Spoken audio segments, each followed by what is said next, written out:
So our first fund ended up being 1.2 million. And I mean, it was so hard earned. You know, it was brick by brick by brick.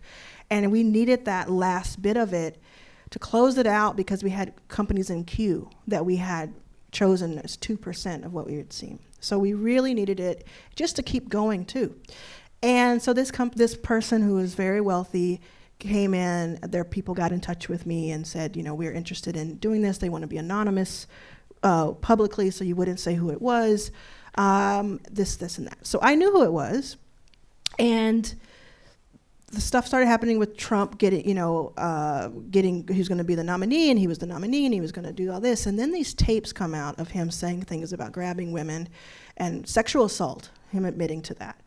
And the same kind of time period, Peter was a partner like a visiting partner at Y Combinator. Now, I just told you earlier that Sam Altman is a friend of mine and helped me before.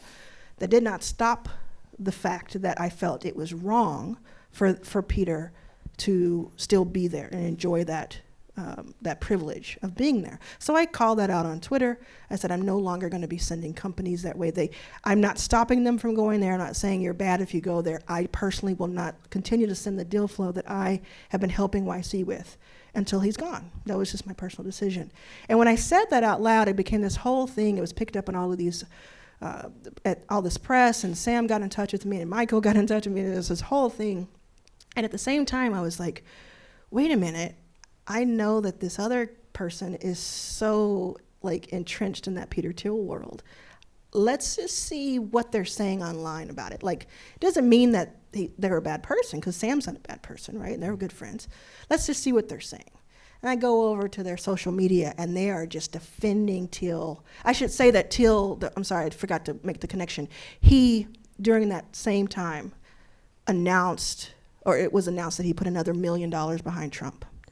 Now, let me tell you this. If Thiel had run for president himself on like a conservative or libertarian or conservative ticket, I wouldn't have agreed with him for a moment, but I would have respected the hell out of him. What I did not respect was him saying, you know what? He's saying this about people of color. He's saying this about, like, very specifically about Mexican people. He's saying this about immigrants. He's saying this about women. He's done these things to women. Some of it he's admitted to. Some of it he's been accused of that's horrible.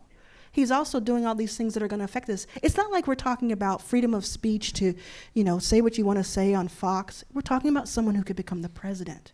And you're speaking with your dollars that you want this in office. And I said, how could I, in good faith, say this thing on Twitter about not sending people and really almost losing a friendship with Sam, and then go behind anonymously and take the money?